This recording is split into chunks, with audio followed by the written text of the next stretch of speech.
গোপনে কাজ করেছিলাম।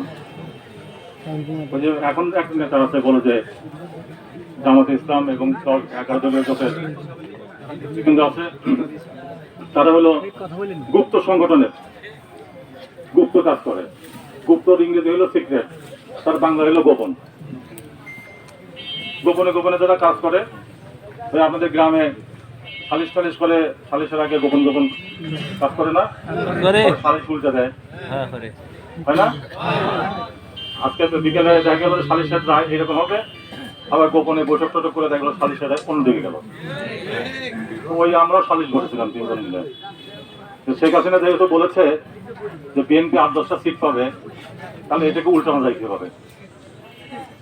তারপরে আমরা পরিকল্পনা করলাম। পরিকল্পনা করার পরে জামাতে ইসলামের সঙ্গে কথা হলো, জামাতে ইসলামের কিছু প্রার্থী বসাই দেবে, বিএনপি কিছু প্রার্থী বসাই দেবে। তারপরে এরকম পরিবর্তন করে নির্বাচন করে দেখা গেল যে 140-এর মতো সিট পাইল হলো বিএনপি। এখন না থাকে কয়টা? 10টা। তখন জামাতে ইসলামকে প্রয়োজন ছিল। এবং শেখ হাসিনা সেদিকে বলেছিল যে গুপ্ত কাজকে শেখ হাসিনা বলেছিল সূক্ষ্ম কার্যকরী। ওটা ধরতে পারে নাই, আমাদের এই কীর্তিকলাটা ধরতে না পারে বলে সূক্ষ্ম কার্যকরী হয়েছে। আমি বললাম যে সূক্ষ্ম কার্যকরীটা দেখাও, কারণ আমাদের 3 জনের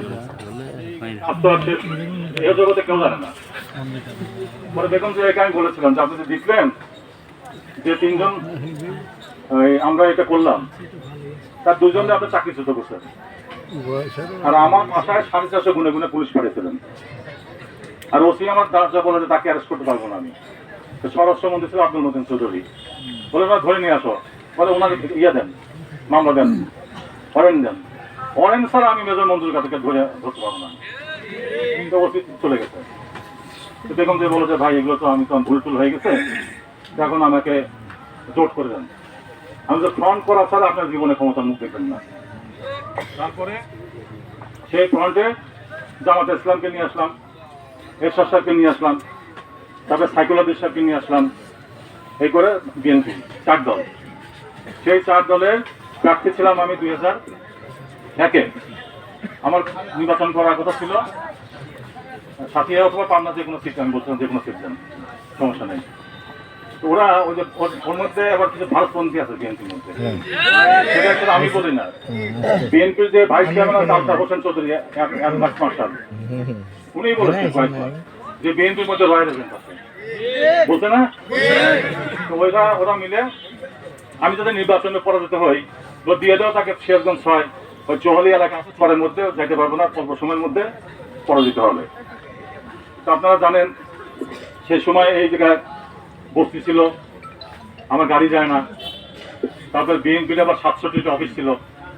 সে অফিসে আমার কাছে বলে যে আমাদের খরচা করতে হবে। আমি তো নির্বাচনী করতেছি 3 দিন, তা আপনারা বিএনপির অফিস করেন, তো আগে এগুলো আমরা দেবো না।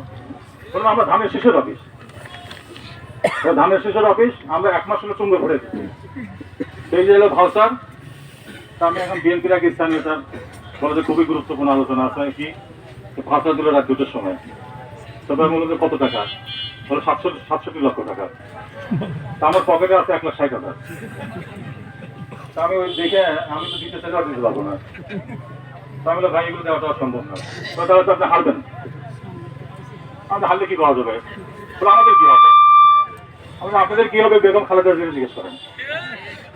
কারণ আমি তো এখানে নির্বাচন নমিনেশন চাই নাই। আমি চাইছিলাম 2001-এ, আপনারা হঠাৎ করে দেখলেন যে আমি আসছি। তারপরে তাহলে বলে যে আমাদের অফিসটা খোলা থাকবে।